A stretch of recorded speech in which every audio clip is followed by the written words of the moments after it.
right, here we go.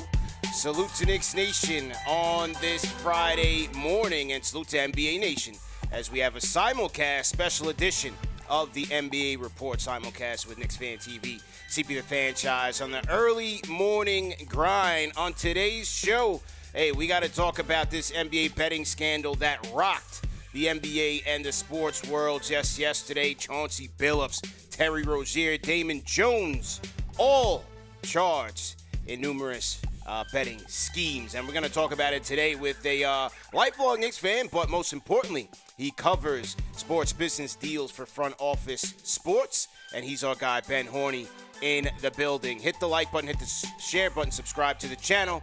Let's get right into it, man. Ben, welcome to the show, man. How you feeling, man? I'm feeling good, caffeined up. Thanks for having me. Yeah, likewise, man. Got my Knicks coffee as well. Let's talk about it. You were there yesterday. Yes. Southern District of New York or Eastern District? Sorry. Eastern District of New York, Eastern. Yes. FBI press conference. What did you take away from the presser?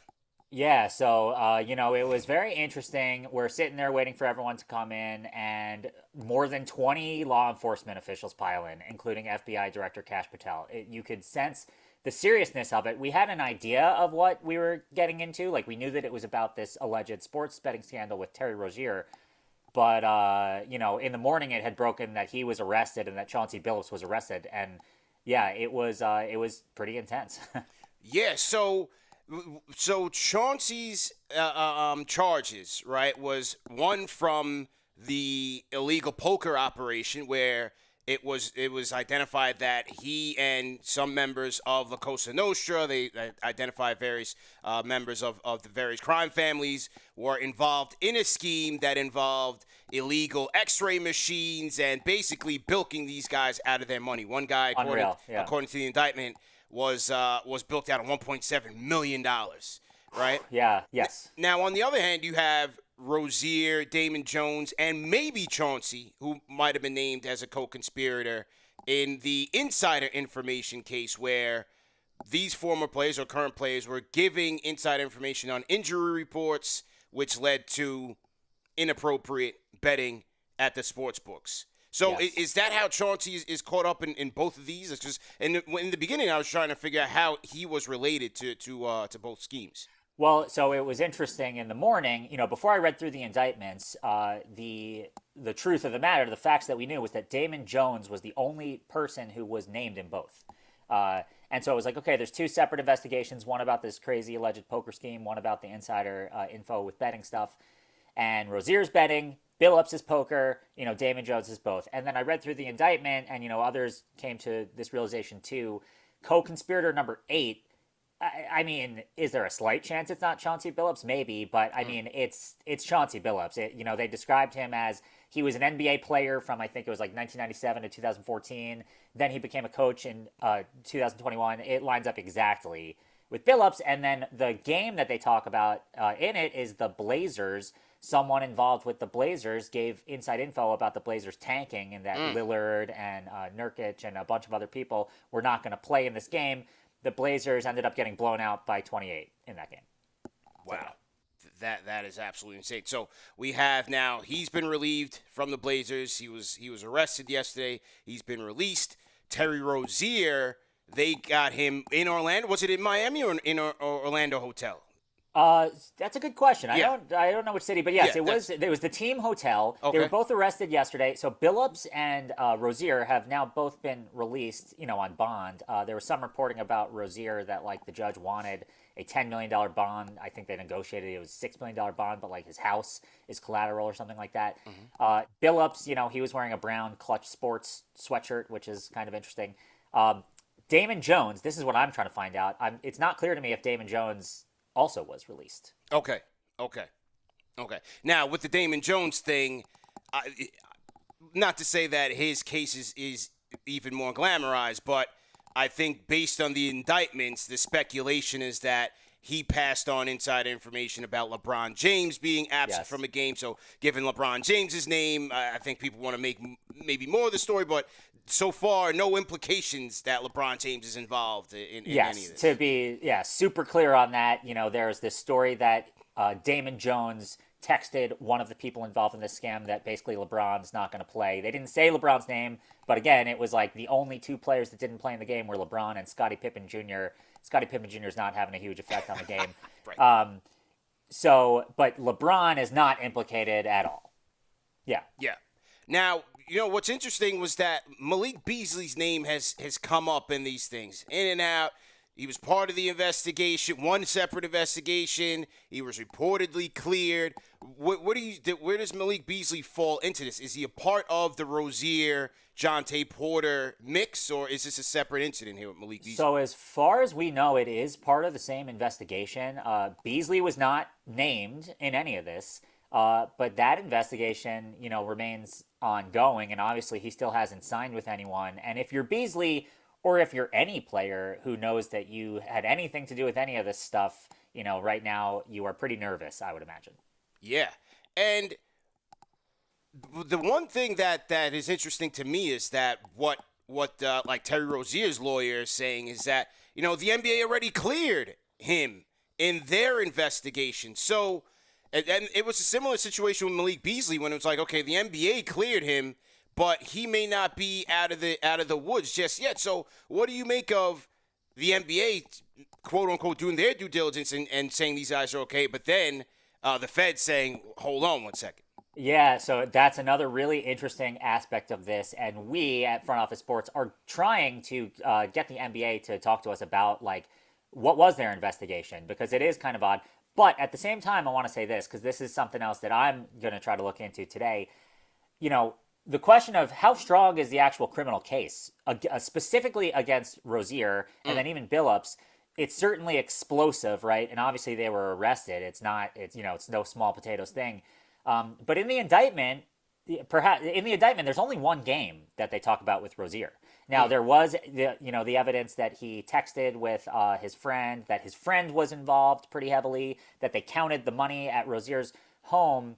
But if there was only evidence of one game as an example, I mean, is that going to hold up when it gets to a jury? And so we just, we're interested in trying to find out what other evidence was there against Rozier. Really explosive, but when you really look at the details, you go, all right, it's not like they had 10 games that he obviously threw or whatever. From the NBA side, have they commented on things? Has a spokesperson said anything? Are they worried that this is more than just an isolated incident? Could this be more of a systemic issue?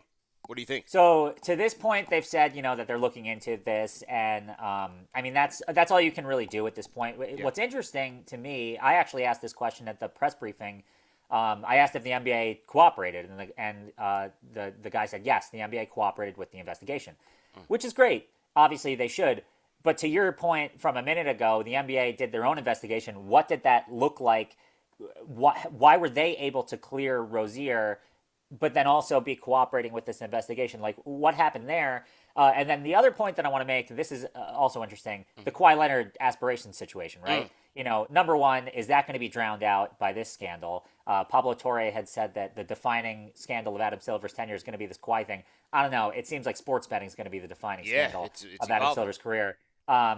And so the question is, the NBA hired this like high-powered law firm to look into the Kawhi situation, Wachtell Lipton. I'm not sure. I'm not going to say that they didn't hire outside counsel to look into the Rozier thing, but I'm not totally clear on that. So like, it's kind of an important detail. Did they do that? Did they just run their own perfunctory investigation? What are the details there? The overall integration of gambling into sports, it's exploding. You have the Supreme Court case that loosened the reins there. You have the leagues and the betting, the sports books partnering.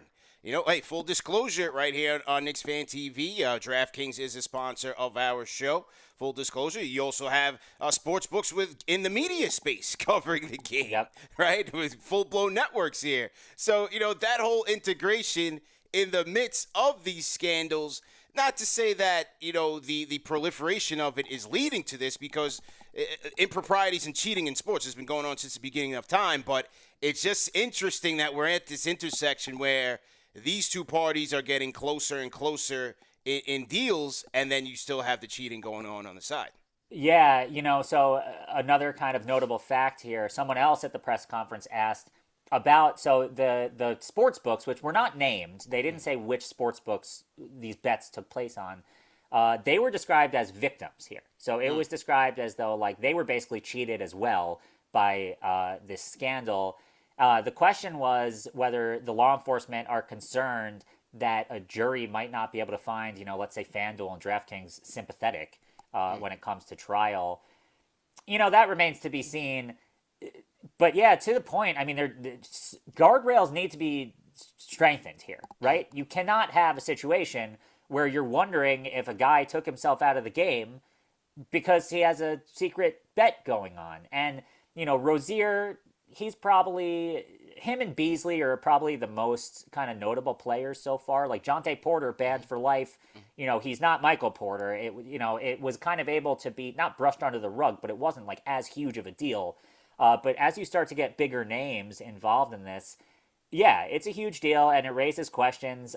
It's hard to put the genie back in the bottle, though. Betting is here. People like to bet. Yeah, I do wonder what type of internal controls teams will look to implement and improve on, because look, we see it all the time. I mean, we lead up to these games and the lines are changing, and then all of a sudden you find out, oh, so and so's not playing. Right, so and so goes from doubtful to at the game.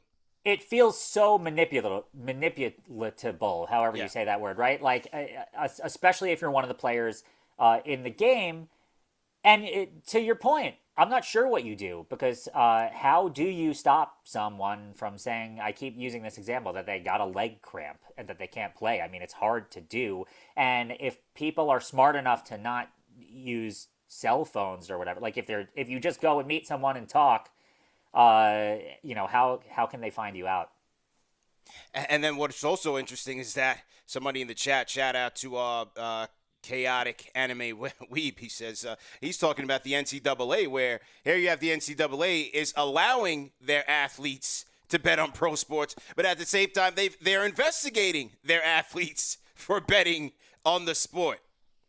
Tough timing for the NCAA making these announcements. Yeah. Yeah. No question about it, man. Once again, we're talking to Deals reporter Ben Horney from Front Office Sports. So to everybody in the chat, once again, hit the like button, hit the share button, subscribe to the channel. Look, it's all alleged right now, and these guys will have their day in court, innocent until proven guilty. But on its surface, if these allegations are true, I think the sheer recklessness from these guys, especially Mr. Big Shot, man. Hall of Fame. You won a ring, you're all-star, you're Mr. Big Shot, rising star in the coaching ranks. And the thing with me is, like, if it is true, but what they're alleging, I mean, you're bilking these guys out of their money. And it's not like the moral part of it, the ethical part of it, he could have put his life on the line if he dealing with the wrong guy. You know what I mean? Former Nick, by the way. Former Nick. Yeah. You're putting your life on the line for literally nickel and dimes. When you've made millions. I mean, that's the other question I think all fans and kind of onlookers have. It's like, these guys make so much money. Why do you need to do this? Yeah. Yeah. It's really incredible. Where were the faces of La Cosa Nostra in this press conference? I didn't see any guys. I didn't see any mugshots. Where's all the La Cosa Nostra guys that they supposedly rounded up in this thing? I had that question too, because they said so. It was 31 people were arrested. The only ones that, I mean, we're hearing about, the mafia members, but obviously, like, the highlight is, Chauncey Billups is the biggest name. Yeah, that is certainly the biggest name. And then, Terry Rozier with the text messages. I mean, how do you not understand that, this whole thing is being monitored? And I believe there was a report where it was like, when they saw the bets were going up on him when he took himself out of the game, it immediately set off fire alarms with the sports book. So you're automatic. You already got caught right in the instant. Yep. Yeah, again, it raises questions about the relationship between the sports books and the league, because if the sports books saw that there was fishy behavior, like, why did it take this massive sprawling investigation by the feds to do something about it? Yeah. Well, we'll see what happens there, man. Well, hopefully no other Knicks are implicated in this thing. We cannot afford to disrupt the orange and blue skies that's going on here in New York and abroad, because right now New York Knicks 1-0 on the season campaign, 81 to go. They got the Celtics tonight. You used to cover the Knicks, man. Talk about your history a little bit. That's right. Well, so like you noted at the very beginning here, I'm a lifelong Knicks fan, so it's been mostly tough goings until the last few years. Although when I was younger in the 90s, I mean, they were great, right? They duped me into thinking I was going to lead this life of, glory.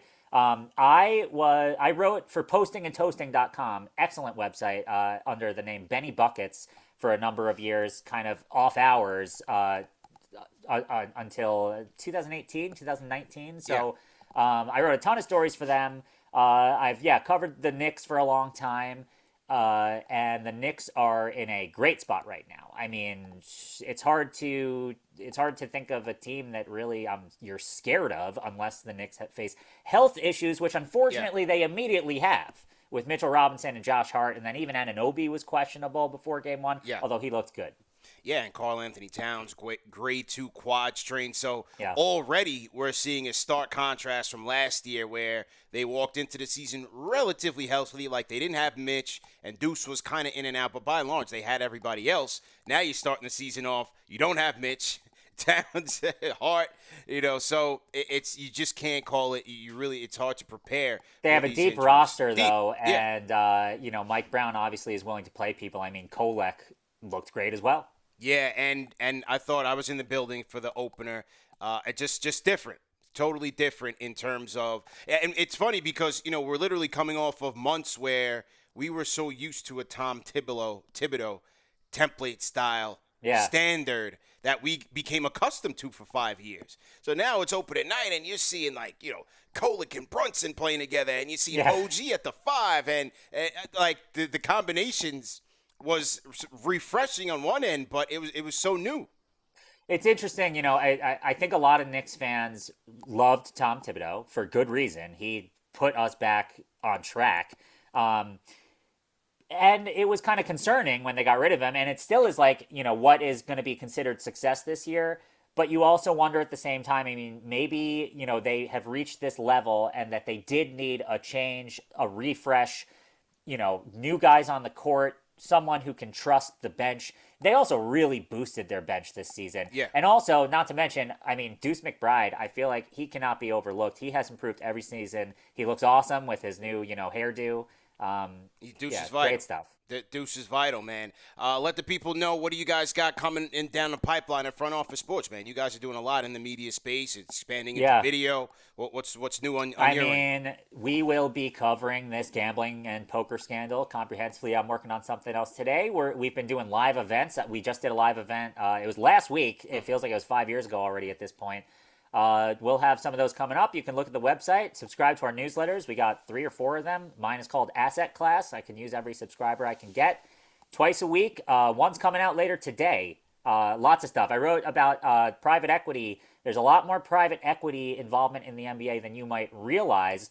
They're only allowed limited passive stakes. There's only a handful of actual private equity firms invested, but if you look around the league, the connections are crazy. You got Josh Harris, in his personal capacity owning the Sixers. There's a lot of that sort of stuff. So I kind of dug into that for a story that you'll see today if you subscribe. Well, very much looking forward to it. And this is your first intro here on Knicks Fan TV and the NBA Report. Hopefully won't be the last, man. We hope to bring you back to give us an update on all these stories, man. So keep up the good work, man. Thanks for having me, CP. Absolutely. Once again, that was our guy, Ben Horney of Front Office Sports. Salute to everybody in the chat. Hit the like button, hit the share button, and subscribe to the channel. Boy, oh boy. Mr. Big Shot, what are you doing, man? That one, really got me, man. That's my guy, man.